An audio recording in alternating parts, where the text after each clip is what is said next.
friends, this is Frederick by Leo Lionni. All along the meadow where the cows grazed and the horses ran, there was an old stone wall.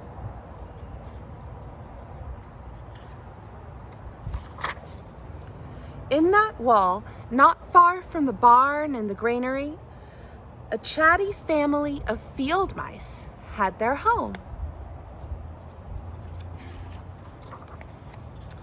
But the farmers had moved away. The barn was abandoned, and the granary stood empty.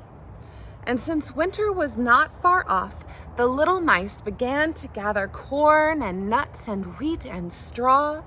They all worked day and night, all except Frederick. "Frederick, why don't you work?" they asked. "I do work," said Frederick. "I gather sun rays for the dark, cold winter days." And when they saw Frederick sitting there staring at the meadow, they said, "And now, Frederick?"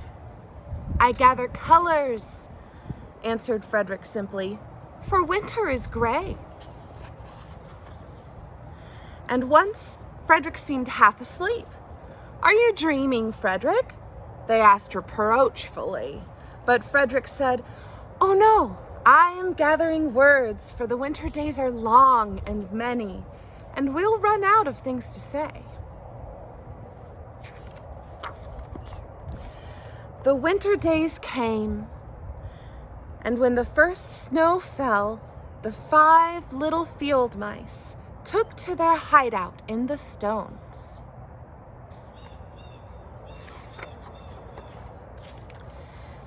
In the beginning, there was lots to eat, and the mice told stories of foolish foxes and silly cats. They were a happy family.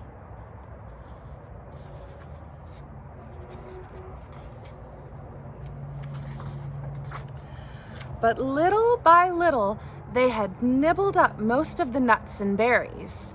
The straw was gone. The corn was only a memory. It was cold in the wall, and no one felt like chatting.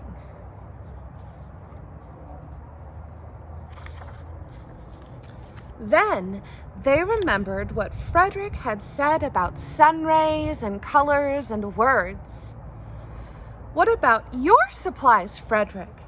they asked.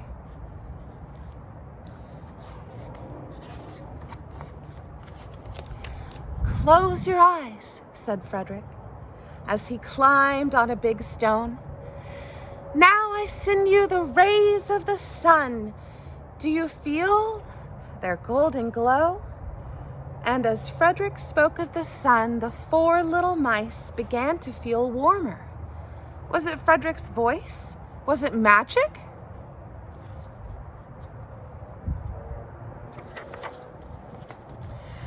"And how about the colors, Frederick?" they asked anxiously. "Close your eyes again," Frederick said.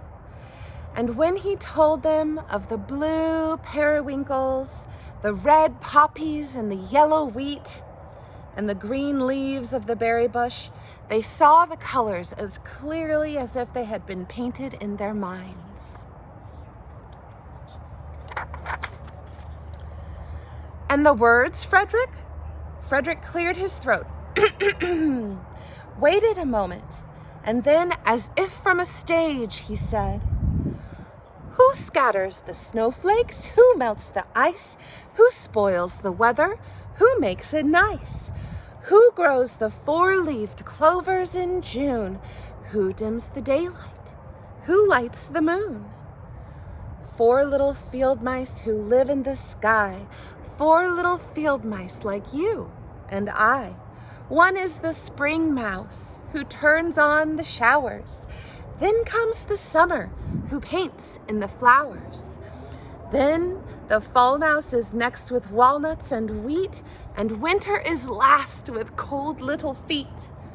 Aren't we lucky, the seasons of 4? Think of a year with 1 less or 1 more." When Frederick had finished, they all applauded. "But Frederick," they said, "you are a poet."